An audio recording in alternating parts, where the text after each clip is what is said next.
Welcome to the show. Hi, I'm Randy Jeffers, and we are live from the entertainment capital of the world, Las Vegas, Nevada.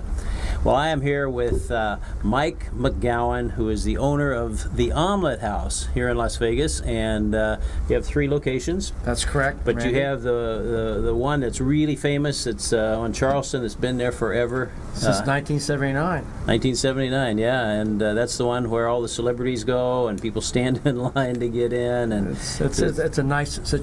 Recently, we just had Jerry Lewis there, yeah, and Mr. Steinfeld was there, and they had their neat show, their show with the cards and coffee. It was nice to have them, fun to have them. I'll bet you've seen over the years a lot of celebrities. A lot of celebrities, and always cordial, always nice, always very pleasant to work with.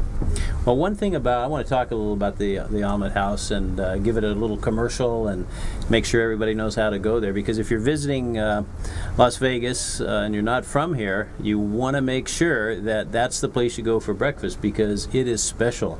You have these potatoes that are incredible, and you have every kind of omelet there is, it seems like. But and I happen to know you're testing some new ones as well, some aloe vera ones, which I think is pretty cool. But tell us a little bit about the Omelet House. Well, the Omelet House was started out of a failure. Sometimes in life, less is more. And I was doing breakfast, lunch, and dinner, and not doing real well. Certain meals were good, certain meals weren't good. And the idea came to me from a friend, my brother, an idea to make it smarter and maybe think about doing 7 to 3 and serve something that no one else is doing. At that time in 1979, nobody was closing the door at 3 o'clock in the afternoon. Yeah. Nobody. Right. IHOP or Denny's were open all night. Yeah. I thought, it's a great idea. It allows you to have a life, and you can centralize your efforts on a given product, like In-N-Out Hamburger, and come up with something that's special for people. Yeah. You only have to worry about one meal, one set of people. And so the Omelet House concept was born, and as you've seen, Randy, in town, it's been copied way over by a bunch of different operations. Yeah, absolutely. But your food is different. Your food is really special. It's good, and I think that's part of the allure to why people come there, because a lot of people have been coming there forever, right? Right, exactly. Yeah. When in my business, there's a thing called the hook. And the hook's in everybody's business. It might be the good-looking girl in the car advertisement. And my business is called Good Food. And certain things that we do, for example, like banana nut bread or pumpkin nut bread that we bake every day. And you can have that in lieu of white toast. And we know how much you love white toast, but after all, white toast is white toast. Right. You can't get homemade banana nut bread every day. So now people come for that reason. And if we don't have it, we have some very unhappy people. So if you mix those hooks with good quality food, things they can't maybe get elsewhere, it makes you longevity-wise grow. Absolutely. Well, I've tasted it, and I can tell you it is awesome. So you don't want to miss that. But what I really like is your potatoes, and your potatoes they're like razor thin, almost like a potato chip. Right. But instead of hash browns, what do you call them? Well, we just call them like a home fried potato. The secret behind them really is, first off, it's the best potato on the planet. It's double the price of a normal potato. That's why In-N-Out Hamburger uses them, because they have very good French fries, and we use them also. We do it a little bit differently, because we cut them real thin, and we fry them in the best oil that money can buy. It's double the price of normal oil. Wow. And when we do that, we do it because we eat the potatoes ourselves, plus the fact it brings out the flavor of the potato. Yeah. And most importantly, secondly, every hash brown on the planet, if they don't make their own, which most people don't do because it's too labor intense, is chemicalized. If it wasn't chemicalized, it would turn brown upon hitting the air. So they put a stay whitener in it. So you eat that hash brown, it sure tastes good, it even looks good, but you're eating chemicals. Yeah. You eat our potatoes, no chemicals. So how do you keep it from turning a bad color? We keep them in water. We cut them up fresh. We put them right back in the water, which is they're really happy with, because they happen to like water, because potatoes are a large portion of water content. We put them back in the water, so when we bring them out, then we put them into the fryer, so they don't have to sit and turn brown. So it makes it simplified for us and for the potato. Wow. Now, how many kinds of different kinds of omelets do you have? We probably right now, I think on the menu we have 44 that we Wow. offer, but these are different. We just don't do playoffs. We try to make specialized. For example, we're the first store in town to have a chili verde omelet. Why? I happen to love chili verde. You put it in omelet and jack cheese. I'm going to tell you something. It's good. Yeah. And it's done by gringos, which I know makes all the Mexican people go, wait a second here, it can't be as good, but they say it is. Trust me.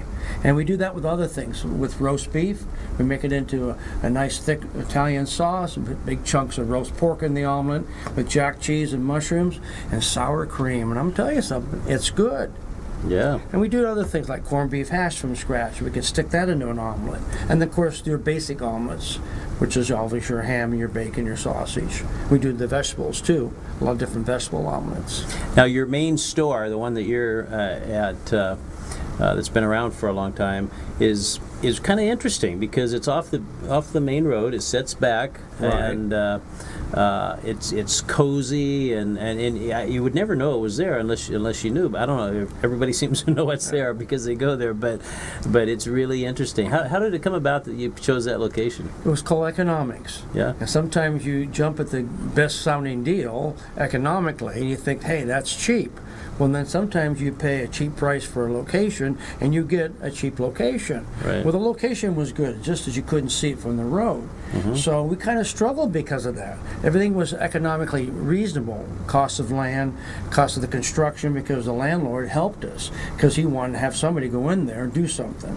But what saved our butt was that a gentleman came in one day who was named, well, name doesn't really matter anymore because he's not here anymore. But he was a Keystone Cop guy, and he did the Keystone Cop cartoons and also the real cops.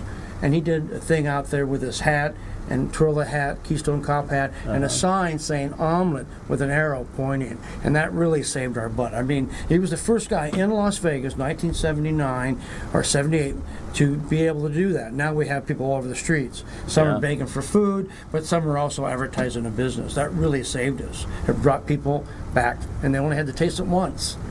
And they came back, hopefully. I'll bet, yeah. Well, Las Vegas has, of course, changed a lot since 1979. A lot. And now you're on Charleston. You're on the west side of Charleston. That's Not correct. too far from I-15, but that had to be more of the center of the action back in those days, was it? It was more yeah. like the center of town, very Yeah. close to it. Yeah, very much so, yes. Yeah, now, of course, this town is spread out. Gone crazy, Randy. Isn't there a couple million in the valley? 3 They million? say now it's over 2 million in the valley. Yeah. And I believe it. Yeah, it's phenomenal lot. how big this town is. I remember, I remember 5 or 6 years ago reading that there were 15,000 people every month moving into Las Vegas. Crazy numbers. That's come way down, but we still have a surplus coming in, and it's definitely going to grow. Now with maybe football coming, and now we got hockey coming. Yeah. The town has really developed into a tourist attraction for the family. We're going to get more people. Yeah, More absolutely. Well, I noticed when I was at your restaurant, I was sitting in a booth that belongs to the mayor, the original mayor, and his wife, who is the mayor now. But they're famous all over the world. I think people know their names. They really are. You talk about Oscar and his beautiful Oscar wife Goodman. Carolyn, who is now our mayor, and Right. they really love and care about Las Vegas. Oscar came here to town with no money in his pocket. I know because I met him, and I didn't have any money either. And he was a great guy then, full of personality, and he went to work for a man named Lou Weiner, who was also a local attorney and really a great man. And he learned from Louis how to give back. Louis always gave back. So when Oscar, great career, the whole world knows who he is, he wanted to run for mayor, not because of money. He had enough of that. He wanted to give back to the city of Las Vegas that he happens to love dearly. And what an asset he has been to this community. Now he was a famous lawyer back in the day when Vegas was not the way it is now. Now Vegas is sort of owned by big corporations, Yes. and but it was different in those days. And it's sort of fun to talk about, I guess, but it was the reality, right? That you had a little bit of, let's say, mob influence here. Oh, there was a lot of mob influence, yes. I smile now because I was a good guy. Yeah. I didn't open my mouth and be stupid. Because people who did that, you didn't see them again. They'd leave town or they would not be around any longer. It was definitely a different town back then. And safe, I may add. You didn't do stupid things in this town. People were treated with respect and safely could go from where they wanted to go in this town, and not any, at night, no problems. Yeah, and I understand you didn't have a homeless issue back in those days. Not You at didn't all. allow Not that. a drop. Not a drop. Yeah, they Definitely made, so. I do have a cute story for you. Sure. That I think that it was been told on television once before because it's a real true story. There was a man named Benjamin Siegel. And most folks who watch movies and watch the history know who Benjamin Siegel was. Bugsy. You couldn't call him Bugsy to his face, otherwise you'd be Bugsy out of town. But that's what they called him, Bugsy. And my mentor, who was also Oscar Goodman's mentor, Louis Weiner, a very prominent attorney in town, was the third attorney in town when he went to court with Benjamin, over whatever litigation. And in the court of that law, Mr. Lou Weiner was victorious, and he won the case over Mr. Bugsy attorney. And I said to him, well, gee, did you get nervous about that? And he said, no, I didn't really get nervous about it until I got a phone call. I said, what do you mean you got a phone call? I said, well, I went back to my office the next day, and my secretary comes in and said, Mr. Benjamin just called for you. Mr. Benjamin Siegel just called for you, and he left you a message. Didn't ask to speak to you, just left you a message to be at his casino at 1 o'clock. And he said, 1 o'clock in the afternoon, I hope. He said, yes, it is, 1 o'clock in the afternoon. And he said, well, what happened? He said, well, I went. And I sat down and I thought to myself, I don't know what I'm going to experience here. But he wasn't mad when I walked into his office. He sat down and he said, good job, Mr. Weiner. In fact, it's a great job. From now on, you're my attorney. And of course, Louis said, well, okay. And on his way out, he said, by the way, just past the old cage out there, there's a little envelope waiting for you.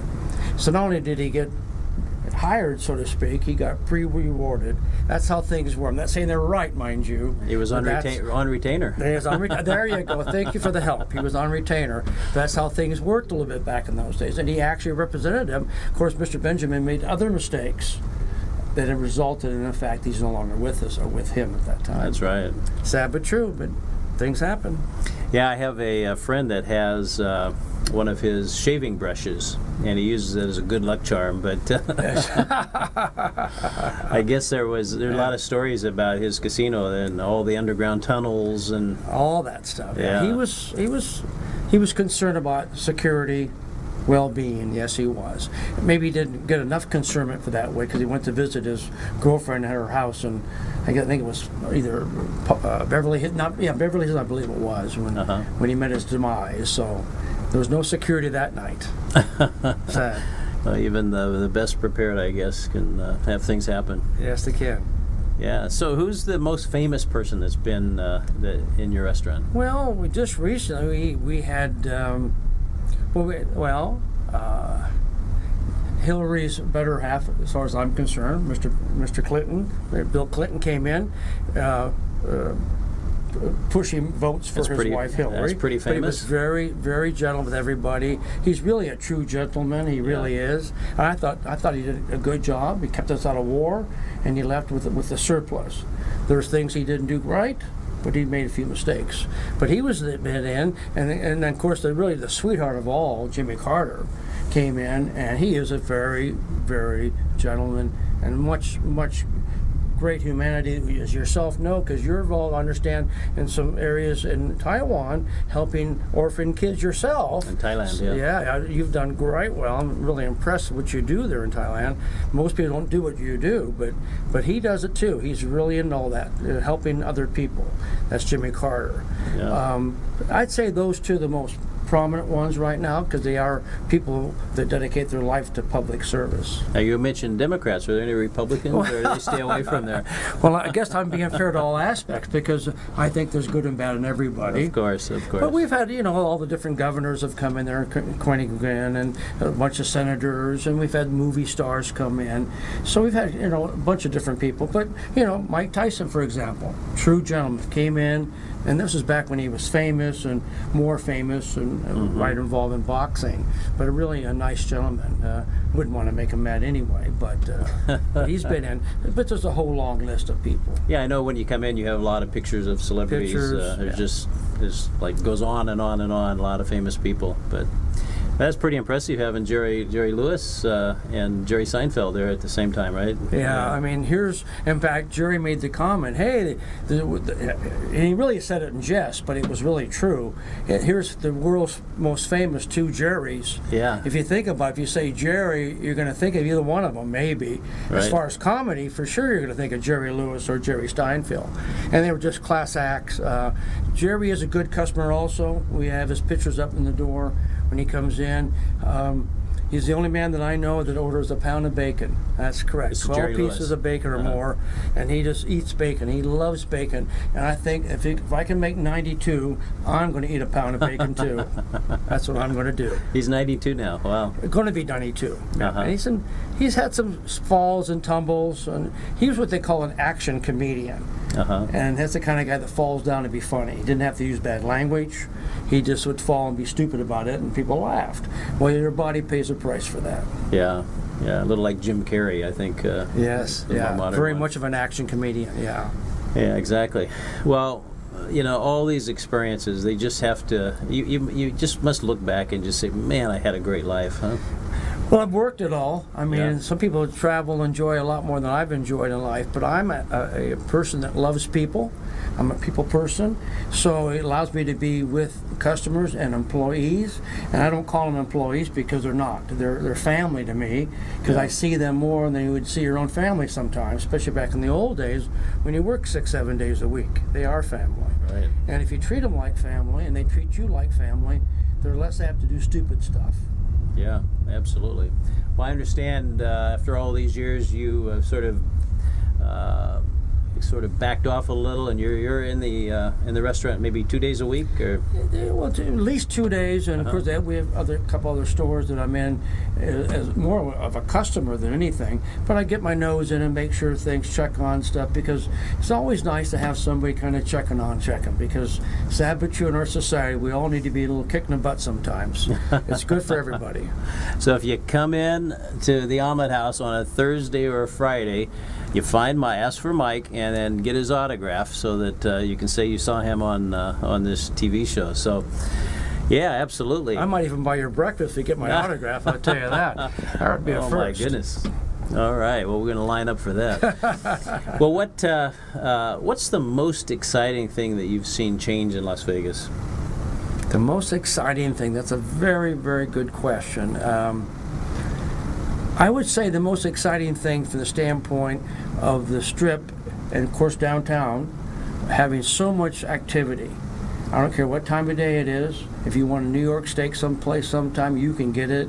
Shows are running all the time. I think the most exciting change has been going from the entertainment, not the capital, but the entertainment mecca, now to truly the entertainment capital of the world. There's no other city on the planet that has as much activity going on as we do. I don't care what they try to say. And the quality of headliners and the quality of entertainment in this town is bar none. It's the very, very best. They bring in everybody, and the shows in the sanctuary where we produce it and present it is top notch. So the biggest change has been the quality of the entertainment and the magnitude of it. Yeah, absolutely. Great venues here, and you know what's exciting for me, because where else in Las Vegas could you meet these people? I remember when I was a little boy, we actually didn't have a TV, but my neighbors had a black and white TV, and I'd run over there, and in those days you had 3 stations, right? And how things have 3 or changed. 4, yes. How things have changed now, but the people who are real. Who were the real heroes, the real celebrities, when you only, nowadays it's easy to be a celebrity because there's thousands of places you can be a celebrity at, but in those days, celebrity was a real celebrity, and some of those people are still alive, and for some reason, a lot of them live here in this town. They just love Las Vegas. They love the action part of it. Yeah. This town's still full of action.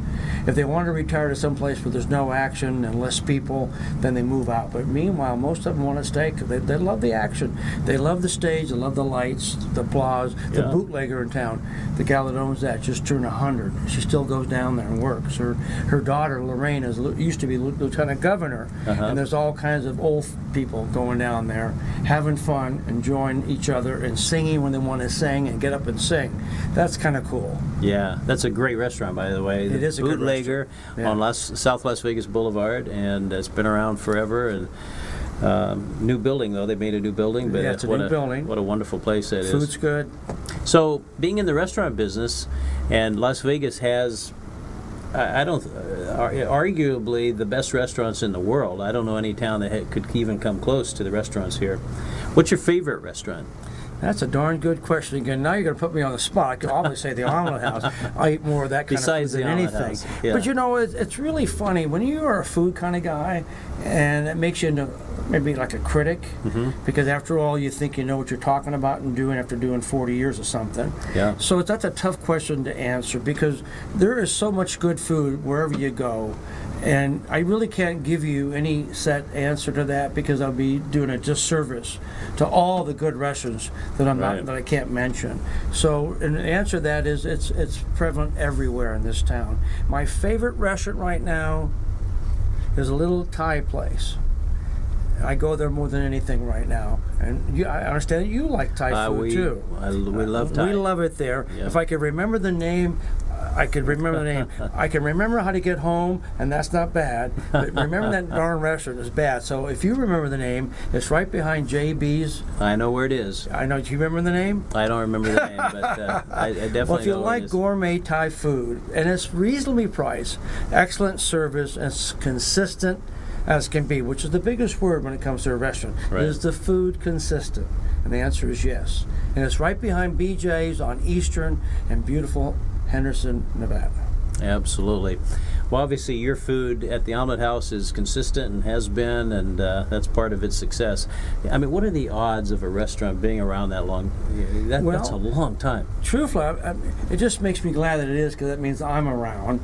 Because everybody gets older in life and wonders, hey, when's the end going to be the end? And the answer is, I hope it's never, but it's going to end. And hopefully the restaurant will still be here because right now I'm the longest running owner of one established restaurant in the city of Las Vegas. There's Wow. no original owner still operating a restaurant after all these years. They're all dead.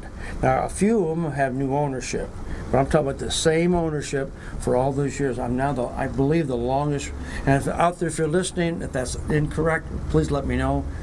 But to my knowledge, I'm the oldest, longest running restaurant in Las Vegas. Kind of cool if you think about it. Oh my goodness! Kinda Well, cool. that is so cool. Most restaurants don't, they have a tough time making it the first year. It's a lot of people think because they can cook at home that they can run a restaurant, and it's obviously a little more complicated than that, right? A lot more complicated. The secret of longevity is because you have the whereabouts to have the intelligence to not go into that restaurant concept underfunded. Yeah. The biggest mistake that people make. They always say the three keys is location, location, location. That is true too. But if you don't have enough capitalization, I don't care how your location is, I don't care how your food is, you have to have staying power. And staying power is to have the right capitalization to make it successful. Yeah, absolutely. Really true. But one of the cool things about what's going on right now in Las Vegas, especially on the Strip, is that the biggest celebrities seem to be chefs, celebrity chefs, right? And where it used to be, you'd have big names like Elvis and Jerry Lewis and all these people, but now, I mean, you'll see on the side of these big giant hotels, you'll see a 20-story picture of a chef, right? Right. And it's phenomenal. Pretty cool for them, yes. Yeah, and a lot of it's because they have TV shows and so forth, but some of them, of course, have many places here of all different stripes and varieties, and they seem to make a lot of money here. But it's really interesting how food has kind of taken over as the celebrity. It like we talked earlier about a hook. Yeah. Well, food's a hook. You can buy a drink anywhere in town, anywhere in the country. Hard to go see Elvis because I only played here a few times at the Hilton. So if you want to see Elvis, you have to come where? You have to come here. But the other hook is food. And now they really developed that. It used to be years and years ago a great buffet was the hook. Well, now they all got buffets. There's good and bad. So now you really have to be a lot of competition for who you think you are. So you get that big chef that knows what he's doing. It gives you a little ace in the hole. And by all means, normally they're successful. And I may have to add, they get all the money too. Exactly. Yes, they do. Well, let's talk a little about you. When did you come to Las Vegas? I came in 1973 of July. Uh-huh. And it was hot. I came here for a year. Wow. To do a food concept. Did a concept to copy the concept called, what was it called now? I can't even remember the darn name of my memory, but it was a combination hamburger Mexican joint. Del Taco was the name of the concept. Was going to be a franchisee. Negotiations broke down. Came here for a year to do a concept called the Food Factory, 1973. Combination hamburger and Mexican. Kind of a cool concept. Yeah. But it didn't work out. No, it did work out. Oh, it did? We actually developed up to 7 stores. Uh-huh. In fact, we had the first drive-through in 1973. The Food Factory had the first drive-through in Las Vegas and the first potted plant. Plants were never in a restaurant up until that period of time. And so that was kind of like our niche. But it took a year of hard work before we made any money. Once again, we were capitalized enough, because it takes a long time to get the repeat business back to build your base. Yeah. So we got lucky that way. We soon went to 7 and actually had 8 locations at one time, max. Wow. And they were all doing quite well. And so what happened after? Did you sell them? Well, actually, we didn't sell them. You know, when you have success, then you have other opportunities. And we had an opportunity to go in and to build a concept of a restaurant that we thought might work. It was the very first theme restaurant, like a Fridays. Up until then, this is 1977, there was never a theme restaurant like that. So we opened a thing called Alias Smith and Jones, which was a takeoff of the TV show. Yeah.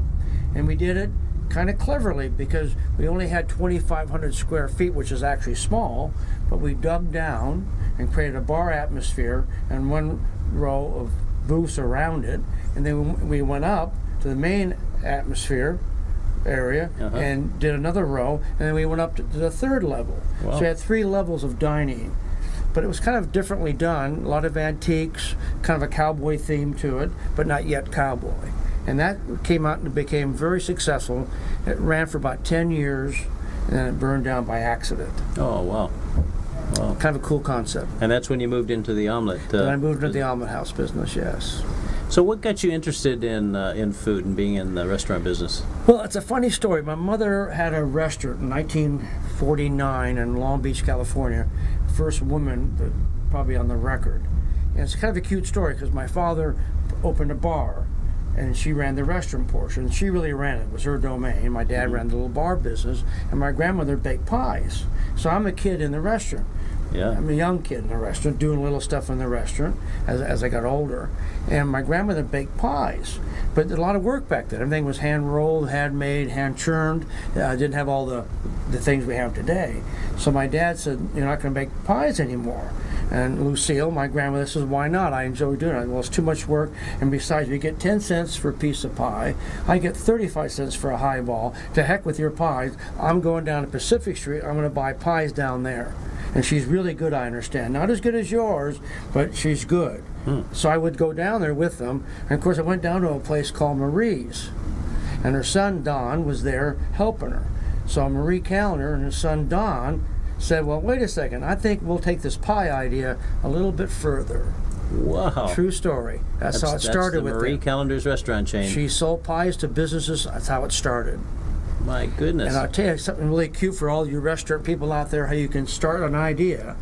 Don came home from college, true story, and there was broken pies that busted on the baking or the meringue fell, and they'd be sitting in the back. They couldn't sell them to their people, to the customers, and so people would come in to buy their pies and get 10 pies at a time. They didn't deliver. We had to go get them. And they'd say, "Man, that smells good. What is that?" "Oh, that's blueberry. That's boysenberry." "Well, could I get a piece?" But you're not going to sell it. Yeah, I'll give you a piece. Is that coffee back to the corner? Is that your coffee pot? How about a cup of coffee? And that's how it started. He put up 6 stools and sold a piece of pie and a cup of coffee, and that's it. No hamburgers, no soup, no nothing. My and that's goodness. how Marie Callender started. True story. My goodness. I was there as a kid. I saw it. So you grew up in Los Angeles area, Southern California? Long Beach area, Long Beach, California area. Yeah. And so my mother always said things to me, son, get in the kitchen here. And I loved getting in there. But she'd make stuff that was really not looking too good and was cold. And I said, Mom, that doesn't even look good. Just taste it. And I said, okay, I'm going to taste it. Okay. And then she said, hey, just taste it. So I would taste it. I go, man, it tastes good. But now you can imagine it's going to even taste better maybe when you warm it up. She says, always remember one important thing. It can be shit. But if it tastes good, they're going to eat it. Yeah. I had to laugh at that because that is true. If you think about it, almost true. Yeah. My That's how I goodness. got started in the food business. With her pulling on my ear, she was a taste cook, didn't use recipes. Everything had to taste good. So my philosophy in my business, I want things to taste good. Absolutely. Well, were you around at the beginning of Taco Bell? Do you know? Did you know any of them? I was around, but that was before my time. But Was it? but I'm familiar with the Taco Bell concept. Yes. Yeah, because it was actually started by a guy by the last name of Bell, right? Yes, Glenn actually. Yeah. Bell. Yeah. And he did quite well with the concept, obviously. Taco Bell still doing quite well. They're everywhere in the world, I think. They're Everywhere, just like everywhere. McDonald's. Yeah. Definitely. Very interesting. Yeah, you've been around in this business. Oof, a long time, long time. And I'll tell you kind of another cute story. And it's another thing for people out there listening who want to be in the restaurant business and how you handle things, because the restaurant business has the highest rate of fatality there is.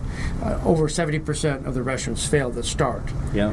Pretty devastating. Yeah. But a gentleman told me one important thing, and I learned this lesson because I went to work as a trainee at Del Taco, and I go in, and the store is run by this kid is 18 years old. He owns the store, 18 years of age. This is 1971. And he says, go back to back and wash the pots, the dishes. Well, I'd been in the business before that, so washing pots was no big deal to me. My first job was a dishwasher. Sure. So I understand washing pots. So I'm back to washing pots with this gentleman. We're talking back and forth, and I didn't, think about him. He's just a pot washer. And during the course of our conversation, he said to me, "Hey, Sonny, if you happen to like this business and do well at it, remember one important thing." I said, "What's that?" His name was Ed. I said, "What's that, Ed?" He says, "People have to eat every day. Whether they like it or not, they have to eat every day. I want to be in a business where people have to do something every day. Yeah, absolutely. Do I have to buy a car, that new shirt? No, but they have to eat it. In fact, they like to eat more than every day." And that was Ed Hackbar. He was the founder, the brains behind Del Taco Concept. And he was washing dishes in his kid's store in Riverside, California. My goodness. Kind of gave me a little shot on what to do. So when I opened my concept, there were the big shots would come in. Oh, I'm a manager type. I've done this. Go back and wash some pots. Right. Wash those dirty dishes. Get your hands wet. And if they gave me that look like, who in the heck are you? I'm not doing that. I'd say, there's the back door. Don't hit on the back end when you leave. Right. And that's how I ran business ever since. Hands on. Well, what's one of your favorite stories about one of your customers? You must have all kinds of experience of things. That people do crazy things in restaurants, They right? do some crazy things. Now you're asking me a tough question. I haven't even have to use my brain. My brain doesn't work too well anymore. But customer-wise, golly, Rand. What do you do when people complain? Because under the best of circumstances, the best quality food, the best service, somebody is going to complain. And a lot of people will do that on purpose, right? To get a free meal. Yeah. So Happens. how do you handle that? Well, you just have to realize that these people are soldiers. And when they leave your business, they're a soldier. They go out and tell all their friends they had a great experience, or they go out and tell all their friends who listen to them, which is not many people probably because they know who they are. But these people that talk bad about you are still soldiers. Right. So they're going to spread your message. So I try to make everybody that comes in the store leave a soldier. Even the guy that doesn't want to be a soldier because he's mad about life or mad about whatever and complains about something. So I take care of it. I either remake it or I take it off his bill. I try to explain to him in a nice way how things are done, and I appreciate his critiquing the business because it'll make me better. And I end up trying to shake his hand. If he shakes my hand, he might just walk out there and say, "I had a bad meal, but he took care of this, he took care of me, he made the meal, didn't even charge me for it." I said, "That's a class act place to go eat." And that's the key to it. It's like when the cop pulls you over and you go, oh boy, I'm going to get a ticket, and you're mad. And by the end of the ticket situation, you say, thank you, officer. You don't shake his hand, but you thank him. He knows he did a good job, and so do you. Absolutely. So, Mike, obviously you love the food business and participating in it, but you must have some hobbies as well. What do you like to do in your free time?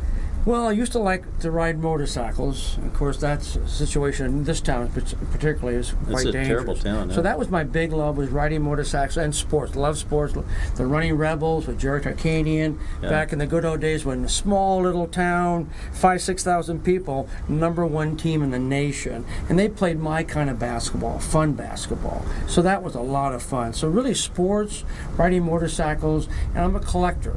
I'm one of those kind of guys that goes to swap meets and garage sales and tries to buy your junk.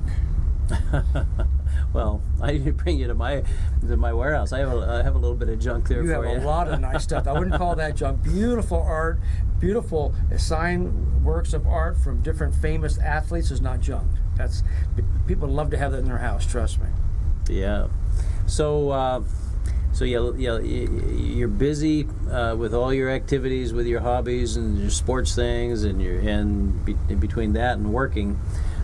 What's your passion? What do you really? What's left to do? What are you unfilled about? Well, the only passion I'm having right now, and I'd like to be able to express it more. I'm going to do that when I have a living will. It's going to leave things. A big portion is going to go to the wounded warriors. Oh, wonderful. And there's nothing more important, and I want to get more involved. I just don't know how to do it. I do the other ones where you give money to certain organizations, and these people make $300,000-$400,000. They fly in jets someplace. It just turns me off. So we try to take care of the wounded warriors and the people in the store by cutting deals for them and making they know that we appreciate their service. In our store, we have a little displacement of the American flag and 9/11 and the appreciation for what these individuals do. Our wounded warriors are our warriors. They're the ones that allow us to be stupid. Yeah. They allow us to fight and do stupid stuff in our country, burn our flag, for example. Yeah. These men fought and gave their lives or limbs for that flag. Right. I'd like to be able to educate people to realize how lucky we are to be in this country with all the problems we have, but realize how fortunate we are to live in here. A girl that works for us, a beautiful girl, she's my partner's beautiful daughter, just went to Thailand. And she came back. She says the biggest problem for me was I had a hard time adjusting to the poverty, to the need, to the kids. That's why you're there helping, as a true gentleman, helping these people and giving back in a great way. She went there. She couldn't wait to leave because she didn't know how to handle, to internalize that anguish about seeing people way off fortunate than we are. Yeah. So I just tell the people who listen to the audience, I know you complain about this, you complain about that, but realize how fortunate we are to be here. Let's work together and make this country better. And I tell it to the Democrats right now, which they won't do that because they just don't care about making the things better. They only care about being reelected. And that's a shame. Yeah, absolutely. Shame. Well, there's a lot of poverty in this town too, which is a there's shame. some, and, yes. And I understand that there's there's a series of tunnels, storm drains under this city because we get flash floods and sometimes the skies will open up and it'll just pour out and flood everything, and so these drains keep everything from getting really bad. But there's a lot of people living down there under the street, and of course that wouldn't have happened back in the old days. No. But nowadays That's true. I understand there's like 15,000 people under there. All right. It's an epidemic. Yeah. It's just, My Mother's Day was hobos. And Yeah. they'd come to your back door and knock. She'd tell the stories to me, and they'd ask, and you'd give them some food, and then they would do something. They would physically do something, clean up the yard, because they weren't just bums. These were people that were down and out, and Yeah. people were traveling to see the countryside too.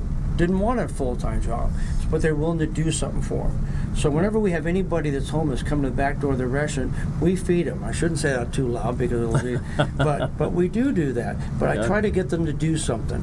I don't care if it's pick up some papers. I don't care if it's a sweep up the front entranceway. Let them know that if they give forth a little energy, a little effort, we can reciprocate with a little food. And it's a great way. And I think that's how we should handle the homeless problem. absolutely. We blow money on everything, on you name it. Our country blows a lot of money, Yeah. but let's not realize that some of these people are just down and out. We should have more places to help them, and then get them back to working. Right. Make them do something just besides nothing. Don't make them, but encourage them to participate in a society. Help at schools, help a crossing walk, pick up papers, paint a graffiti off a wall, do something, and we compensate them. It's better that way than putting them in the prisons, because prisons cost us more money.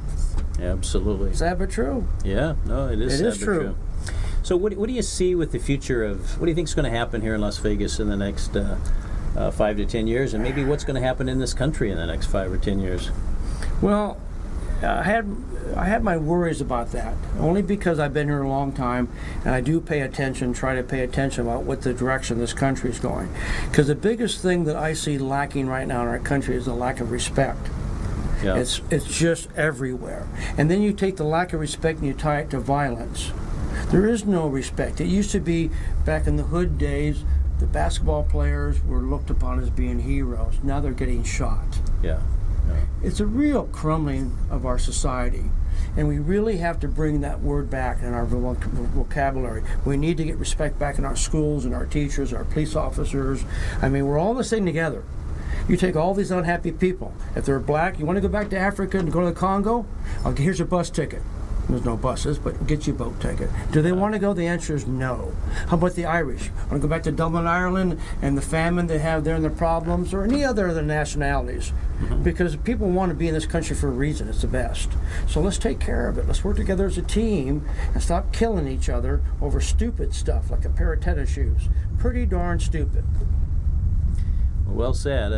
Absolutely, it's pretty That's stupid. how I really feel. I mean, and somebody's got to lead the way on that kind of stuff. And it could happen maybe with who we have now up there, because maybe, why would a man give up his lifestyle at age 70 to work for free? Do you feel hope now, or do you feel more hope? I feel or more hope less now. hope? Oh, yes. Yeah. I do. I feel there's hope that people love this country. All the politicians love the country first, love your job second, love the country first. I know it's hard to say, they got bills too. Well, do a good job to get reelected. Keep the country running the way it should be run, not $20 trillion upside down. If that was my business, I'd be long gone. Yeah. I couldn't even pay the interest on that, neither can they, without robbing us to do it. Sad but true. 20 trillion. Think about that. Now, they already bored out 3 trillion. I have to say this, because people have to learn this. And if I'm wrong, come to the store and tell me. Come to the store and tell me I'm wrong. But they bored 3 trillion out of our Social Security account.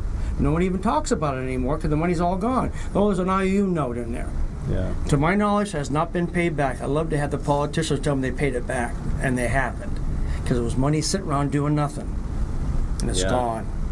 Absolutely. Wow. Well, it is a wow if you think about it. Think about it. It's our money. It's taxpayers' money. Put it in there, taken out, used. Maybe for good reasons, but still used, not paid back. Absolutely. I'd like to hear the answer to that one, huh? Well, they don't shoot me. Well, Mike, tell us something about you that nobody else knows. Oh, man. Tough question, Mr. Randy. Tough question. I'm an open book. I mean, people know me that I'm an open book. I love people. So when you love people, I don't hide anything. I mean, I love people. So there's no secrets that I can tell you that no one else knows about, because I am what I am, and I am what I am. I can't help it. And it's just now express some views with you. Those are my honest views. I could be wrong. It's just my personal opinion. Sure. But that's me. So really, to answer the question, I'm just me. Just a simple little guy that makes omelets. Well, there's people listening in, and undoubtedly there's somebody there that just loves the restaurant business. And do you think it's possible right now that somebody could start off from scratch and do something similar, 40 years from now, look back and say, wow, I did it. My restaurant lasted for all these years. Yeah. It's not easy. Yeah. And I really feel sorry for the kids coming up, because the economics required to do that today is so much more difficult, and the competition is much more difficult. It still can be done. Good concepts come out all the time, but it has to be a good concept. And like I said before, you have to get people to support you financially so you have staying power. But you can do it still. It's just tougher. Do you think it's easier to have a franchise where everything's kind of laid out? Is that easier for most people, do you think? Yes, it is. Yes, it is. If they follow the franchise pattern for success, it's much easier for somebody who does not have the experience. It's not easy creating something from scratch. Yeah. So franchising has definitely got a value. That's a great way to get started. Yeah. And if you like the business, you're a good franchisee, they'll give you more stores, or you can leave that concept, or still own it, and start your own little franchise and kind of do your Exactly. own thing. That door is always open too. Yeah, absolutely. Well, Mike, I'll tell you, it's just such a delight to be talking to you and just to visit with you. And I can't wait to get back over to the Omelette Well, House. thank you. Thank you. And I want you to know it's always nice to deal with people like yourself who give back and care about other people, take good care of themselves, by the way, also, and do a lot of good. Your juice is excellent. I'm drinking it now. It's helping my stomach because, in my business, you got stress and you got stuff going on, and the juice is excellent. So you're doing a lot of good things yourself. Well, thank you very much. It's just great to know you, and when I come over, and if you come over to visit him soon, ask for the aloe vera omelet. Yes. They can add it to almost any omelet you have, I guess. Right? Yeah, we're going to start doing that, offering so you can mix it. We mix it in with the egg. You'll taste a little flavor difference, but it tastes great, and you're getting a little bit of Mother Nature with your breakfast. Absolutely. Well, Mike, it's such a delight. Thank you Thanks so for having much. me on the table. And we'll I see appreciate you it. next week, same time. Bye-bye, everybody. Bye bye.